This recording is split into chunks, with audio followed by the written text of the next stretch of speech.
Está começando pela TV Novo Tempo mais um programa Evidências, na busca por fatos que comprovem a veracidade histórica da Bíblia Sagrada. Geralmente os debates sobre Deus começam perguntando por sua existência. A Bíblia afirma que Deus existe. Ateus afirmam que ele não existe. Para os deístas, ele até existe, mas não está aqui. Para os agnósticos, é impossível ter qualquer certeza ou qualquer afirmação a esse respeito. Enfim, será que existe mesmo alguma divindade no céu? Há alguém lá em cima que nos criou e que se interessa por nós? Uma vez colocadas essas perguntas, os apologetas religiosos geralmente apresentam uma série de argumentos racionais para se supor a existência lógica de um ser ou de um princípio ao qual chamamos Deus. Nós já apresentamos aqui no programa Evidências alguns desses argumentos. Contudo, é possível também iniciar a questão ou o diálogo por um outro ângulo. E se os ateus estiverem certos? E se Deus realmente não existir? Como ficaria a nossa situação? Em 1879, o escritor russo Fyodor Dostoiévski publicou uma das mais importantes obras da literatura mundial, Os Irmãos Karamazov. Em uma das passagens, o personagem Ivan Karamazov, um jovem intelectual atormentado pelo próprio conhecimento, propõe uma ideia de como seria o mundo se Deus não existisse e os homens não pudessem sonhar com a imortalidade. A sua primeira conclusão é bastante pessimista. Para começo de conversa, se Deus não existe, se a imortalidade ou a sua promessa é uma ilusão, conclui Ivan, então os princípios da religião deveriam ser desconsiderados. Os homens não sentiriam a mínima obrigação de amar o semelhante. Não haveria leis universais. Tudo seria relativo. Tudo seria permitido. Tudo seria um caos. Se Deus não existe, tudo é permitido. Esta é a frase-chave de Dostoiévski. Se Deus não existe, tudo é permitido. A menos, é claro, que se apresentem razões inquestionáveis para que não seja. E essas razões, meu amigo, simplesmente não existem. Esse mesmo raciocínio da inexistência de Deus equacionada à permissividade desenfreada dos homens aparece em diversos trechos do livro. Num deles, o pai de Ivan é morto por um filho que ele não tinha reconhecido, um bastardo chamado Smerdyakov. Numa conversa franca, Smerdyakov revela a Ivan o que o levou a matar o seu pai. Foi um texto que o próprio Ivan escrevera, afirmando que se Deus não existe, tudo é permitido. O argumento do assassino era de que, na ausência de um Deus legislador e criador, na ausência de um grande ser moral, um assassino não poderia ser visto como um degenerado, nem como um abominável assassino do próprio pai. Isto seria apenas uma convenção social. Não haveria nada na natureza ou na sociedade que pudesse afirmar inequivocamente que ele era mesmo um monstro. O próprio Ivan fica atormentado com a confissão do assassino, porque numa segunda parte do seu raciocínio, ele havia chegado à conclusão de que, se não existe Deus, a situação até é boa. Isto mesmo, uma conclusão que muitos ateus até hoje insistem em defender. A não existência de Deus é algo bom para a humanidade. Ivan teorizava, isto antes de ter o seu pai assassinado por seu meio-irmão, que quando a humanidade, sem exceção, houvesse renegado a Deus e caísse em si mesma, sem nenhum apelo ao transcendente, então esta mesma humanidade passaria a valorizar um outro Deus, que é o próprio homem, e isto seria muito bom, pois os homens se valorizariam mutuamente, deuses humanos valorizando deuses humanos. Os homens então se ajuntariam para tornar esta vida tudo o que ela pode oferecer. Afinal de contas, não existe vida por vir. Então entenderíamos que, por não haver céu, devemos construir o paraíso aqui mesmo na terra. Devemos agora aproveitar ao máximo a alegria e as felicidades deste mundo. É baseado neste raciocínio que Nietzsche vai, posteriormente, construir a sua filosofia da morte de Deus e o surgimento do super-homem. Nietzsche, diga-se de passagem, tornou-se um dos fãs da obra de Dostoiévski. E então, o que você acha? o que traria para a humanidade a ideia de que Deus não existe? Traria o caos ou o paraíso na Terra? Bem, para que não entendamos erroneamente o que Dostoiévski quis dizer, é importante observar 3 coisas. Primeiro, quem ele era enquanto autor e pensador. Segundo, qual o contexto histórico em que ele viveu. E terceiro, qual o contexto imediato das suas colocações, isto é, o que dizem os seus próprios escritos. Eu digo isto porque a internet muitas vezes proporciona citações fora de contexto que são exploradas tanto por religiosos quanto por ateus de um modo bem artificial em relação ao que o autor originalmente queria de fato dizer. É difícil para alguns ateus admitirem uma admiração por algo escrito por alguém que cria piamente em Deus. E mesmo quando admitem, tentam fazer dele um semi-ateu, como eles mesmos. E isto é apresentado por alguns em relação a Dostoiévski. Bem, então respondendo à primeira pergunta sobre quem ele era enquanto autor, devemos ter em mente que estamos falando de um escritor que se identificou como um cristão até ao fim de sua vida. Um cristão, é verdade, apartidário em relação à instituição eclesiástica, que ele, aliás, critica frontalmente, mas um crente em Deus no sentido mais exato da palavra. Portanto, seria um erro tomar os seus escritos para defender a instituição religiosa, mas também seria um erro tomar os seus escritos para validar uma ideia otimista do ateísmo. Essa não era a intenção de Dostoiévski e nunca foi. Em segundo lugar, temos o seu contexto histórico. O romancista viveu na Rússia do século XIX, o império que se expandia às custas da fome e da miséria do povo. Ele sofreu na infância o regime opressor de Nicolau I, o mais ditador dos czares. Era uma época de guerras e privações, em meio à qual a intelectualidade russa sofria de uma crise moral e espiritual. E ao mesmo tempo em que buscava novos valores em propostas materialistas, vindas especialmente da Alemanha, sentiam-se perdidos em sua filosofia. Por fim, vamos então falar do contexto imediato, isto é, dentro dos próprios escritos de Dostoiévski. Ele era, antes de tudo, um romancista ideológico que representa em suas histórias os próprios dramas da mente humana.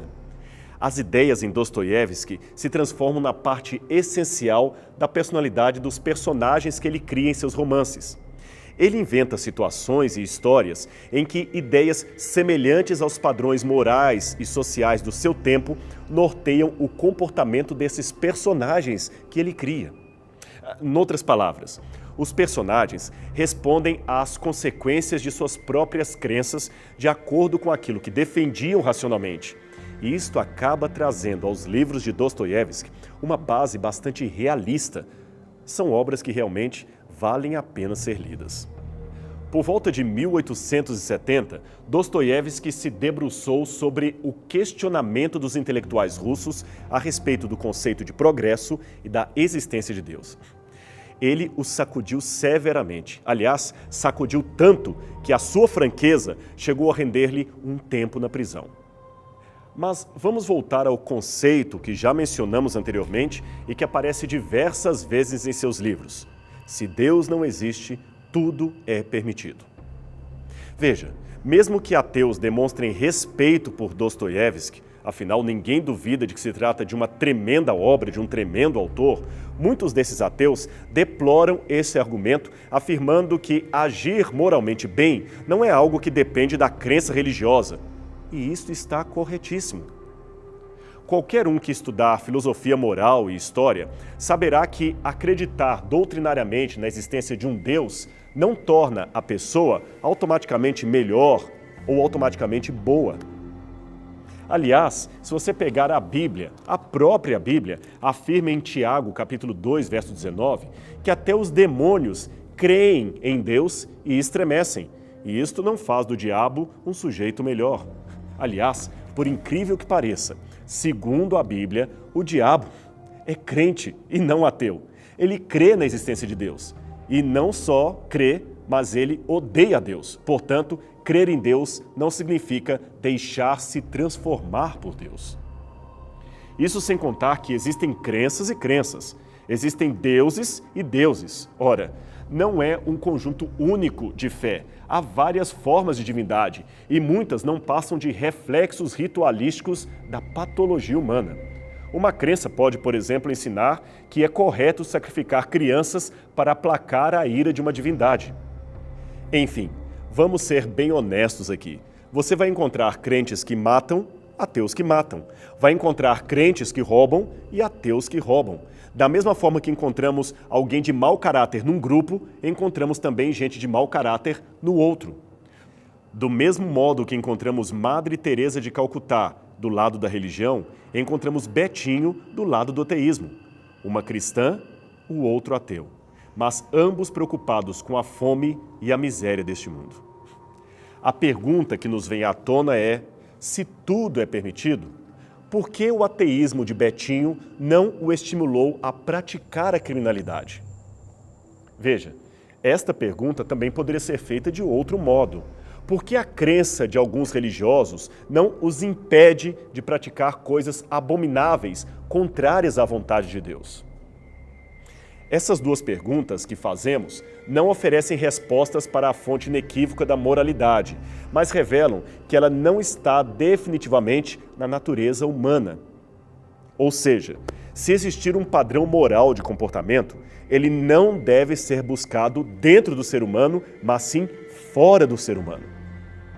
Ademais, o fato de religiosos cometerem severas crueldades, mesmo crendo em Deus, derruba aquela acusação comum de que crentes se preocupam em ser bons apenas por temerem castigos e almejarem recompensas celestiais.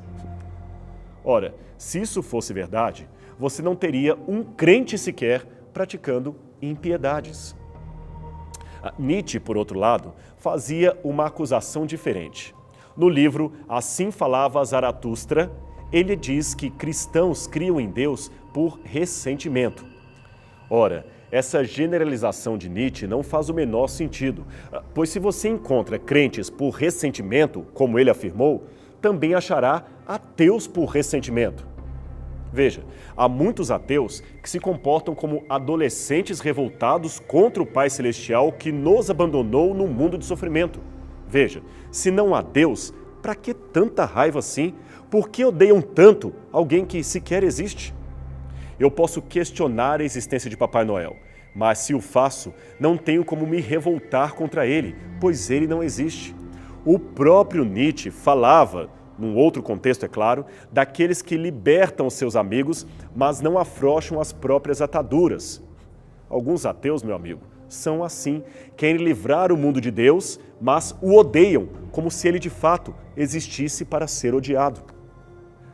Considerando, pois, que o padrão da moralidade não pode estar dentro do sentimento humano, afinal cada um pensa e age de um jeito, o que faremos com a proposta de Ivan? Aceitamos que sem Deus nada é proibido ou negamos esse princípio? Antes que os ateus se ofendam com a ideia de que estamos dizendo que só crentes conseguem ser morais, como já dissemos anteriormente, não se trata disto. Dostoiévski não estava falando de indivíduos, mas de princípios coletivos aplicados a indivíduos, ou seja, princípios justificadores. Eu vou explicar isso melhor para você. Um ateu pode até ter comportamentos morais elogiáveis, mas de onde ele tira tal princípio? Em que ele se baseia para dizer que tal atitude é boa ou má, correta ou incorreta? Esta é a questão. Mesmo que alguns tenham dificuldade em admitir, um dos maiores dramas do ateísmo é precisamente encontrar justificativas não circunstanciais, mas realmente universais, que permitam seguramente dizer que algo é realmente certo ou realmente errado. Por exemplo, considerando que Deus não existe, que argumento moral podemos usar para sentenciar à cadeia um ladrão, um estuprador ou um assassino? Dostoiévski tratará disto noutra obra intitulada Crime e Castigo. Quem, afinal de contas, determinou que tal e tal coisa constituem um crime ou uma imoralidade? Quem constituiu isto? A razão humana? Qual das razões humanas? Veja, existe a razão do bandido e também a razão do mocinho. Temos a razão de Hitler e temos a razão de Gandhi. Ambas são razões humanas. E qual delas deverá ser o padrão moral da humanidade? Enfim, que parâmetros eu teria para dizer que Gandhi está correto e Hitler está errado? Coisas consideradas certas em determinada cultura são consideradas erradas noutra cultura. O mesmo terrorista que o Ocidente considera um assassino é celebrado como herói em algumas regiões do Oriente Médio.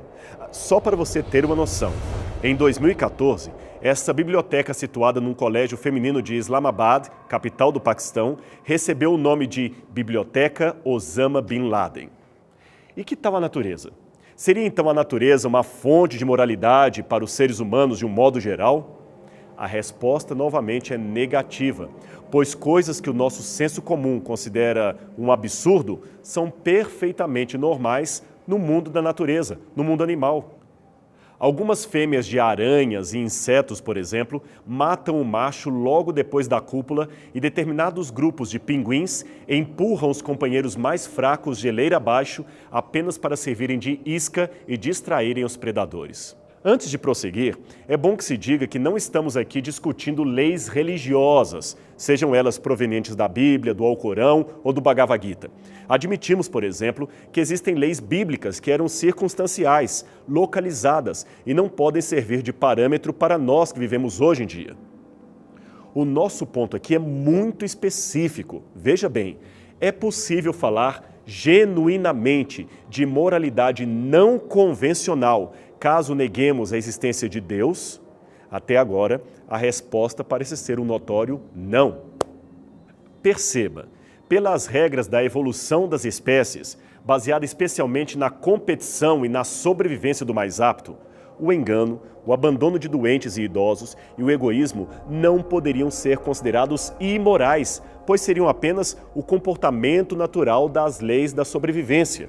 Que vença o melhor, que vença o mais apto. É isto que está na teoria da evolução.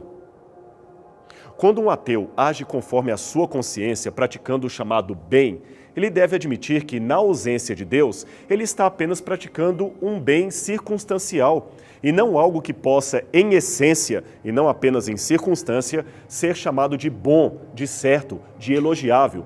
Tudo é relativo, tudo é questionável. Agora preste atenção no que eu vou compartilhar com você. Veja o que um certo militante do ateísmo escreveu na internet. Tudo é de fato permitido? Penso que não. A liberdade de matar pessoas acaba no direito que estas têm de continuar vivas. Numa perspectiva egoísta, isso pode parecer não fazer sentido, mas basta pensarmos em uma perspectiva mais ampla. Se todos matassem à vontade, as chances de sermos mortos aumentariam. Em última instância, não matar é a melhor maneira de não sermos mortos. As nossas limitações morais são reflexos da sociedade em que vivemos.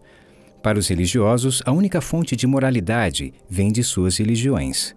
A educação permite que tenhamos contato com melhores explicações para diversas questões que a religião não responde satisfatoriamente, ao mesmo tempo que nos permite encontrar maneiras menos violentas de resolver conflitos que poderiam terminar criminosamente. Você prestou atenção? Vamos então agora com calma analisar passo a passo a argumentação do internauta ateu. Primeiro ele diz, penso que não. A liberdade de matar pessoas acaba no direito de que essas têm de continuar vivas. Mas deixe-me questionar, quem deu esse direito à vida? Sobre que autoridade ele se baseia? Lembre-se, a nossa tese é de que se não há Deus, todas as respostas são circunstanciais, nenhuma é realmente inequívoca. Penso que muitos ateus responderiam bem, quem dá o direito à vida é o Estado, a Constituição. Ora, se o Estado é quem dá direito à vida, o Estado também possui o direito de tirar a vida. Sendo assim, ninguém pode condenar um ditador como Saddam Hussein ou Bashar al-Assad por tirarem a vida de rebeldes. Afinal, naquele contexto específico, naqueles países específicos, eles eram o Estado. Portanto, dizer que é o Estado que nos dá o direito à vida, esse direito não é universal, é apenas circunstancial e questionável. Continuando a argumentação, ele também diz, se todos matassem à vontade, as chances de sermos mortos aumentariam. Em última instância, não matar é a melhor maneira de não sermos mortos. Bem, isso depende. Se um avião cai na floresta amazônica e só há comida para 1/3 dos sobreviventes, a morte da maioria aumentaria a chance dos demais ficarem vivos. Então, que código de ética eu aplicaria nessa situação? Dizem que no futuro não haverá água para toda a população humana. Se isso acontecer, que regra vamos aplicar de sobrevivência? Morrer para que outros possam viver ou matar para aumentar as nossas chances de sobrevida? Você percebeu? Neste esquema que ele propõe, não há espaço para o altruísmo. Eu sei que os ateus têm sentimentos, eu tenho conhecido os ateus que são altruístas. Não é disto que estamos falando, e sim do fato de que, sem Deus, esses sentimentos são mera circunstância, não valem para todas as instâncias. Veja novamente a lógica do internauta.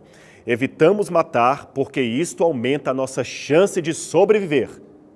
E se não aumentar, então eu estou livre para matar? E antes que alguém objete, saiba que o próprio Darwin, isto mesmo, o pai do evolucionismo, admitiu que a solidariedade e o altruísmo não podem ser explicados pela lei da evolução. Veja, ele não afirmou que a evolução não tem ainda explicação para isto, pelo contrário, essas leis evolutivas chocam-se com os princípios morais do altruísmo. Afinal de contas, a regra da evolução é sobreviver e não ajudar. Os genes não têm como explicar, justificar a moralidade. Pelo contrário, podem até ser um contraposto a ela. Continuando, as nossas limitações morais são reflexos da sociedade em que vivemos. Para os religiosos, a única fonte de moralidade vem de suas religiões. De fato, ele aqui admitiu o óbvio. A moral do ateu vem da sociedade em que ele vive. Só faltou dizer qual é esta sociedade. Pois, afinal de contas, existem várias sociedades. Logo, não tem como ele inquestionavelmente definir qual moralidade social seria a correta e qual seria a errada. Ademais, se ele tiver um comportamento de incesto ou estupro porque vive numa sociedade que tolera, permite ou até sanciona aquilo, ninguém poderia dizer que ele estaria de fato errado. Ele agiria como a moralidade da sua sociedade. Ele também comete um erro ao dizer que religiosos veem apenas a religião como fonte da sua moralidade. Isto não é verdade. Existem muitas regras de moralidade que vêm da Constituição do país e, segundo a Bíblia, isto mesmo, segundo a Bíblia, devemos respeitar essas regras, a menos, é claro, que elas se choquem com as regras de Deus, pois a regra de Deus é eterna, é universal. Já a moral humana, ainda que eficiente e circunstancial, é localizada. Bem, vamos ao último ponto da sua argumentação. A educação permite que tenhamos contato com melhores explicações para as diversas questões que a religião não responde satisfatoriamente, ao mesmo tempo que nos permite encontrar maneiras menos violentas de resolver conflitos que poderiam terminar criminosamente. Ora, é claro que a educação exerce um papel importantíssimo na sociedade, mas, se isso fosse tudo, não teríamos jovens universitários praticando quebradeiras em protestos violentos, nem trotes igualmente violentos praticados contra calouros em diversas universidades do país. Só para você ter uma noção, a maior parte da cúpula do nazismo, isto mesmo, do nazismo, era formada por intelectuais formados nas maiores universidades da Alemanha. Educação é importante, mas educação sozinha não é tudo, meu amigo. Da universidade também saem muitos, não poucos, muitos monstros educados, poliglotas e até geniais. Não se deixe enganar, educação também não é sinônimo de moral. Certa vez, o apologista Ravi Zacarias estava realizando uma palestra numa universidade americana, quando uma jovem muito agressiva o interrompeu dizendo: "Não creio em Deus por causa das coisas ruins que acontecem nesse mundo. O fato de existirem coisas ruins são a maior prova que tenho de que Deus não existe." O Dr. Zacarias ouviu calmamente o desabafo da jovem e replicou: "Pelo menos num ponto você e eu estamos de acordo. Existem coisas ruins. Mas como sei que algo é ruim? Certamente porque existe algo bom que eu posso usar por comparação, não é mesmo? Ora, se existe o bom e o ruim, então deve existir também um padrão, uma lei universal que determina o que é bom e o que é ruim. Mas para haver uma lei universal, é preciso que haja um legislador universal que eu chamo de Deus. Mas para você, esse legislador não existe. Logo, se não há legislador, não existe lei, nem mesmo padrão de certo e errado.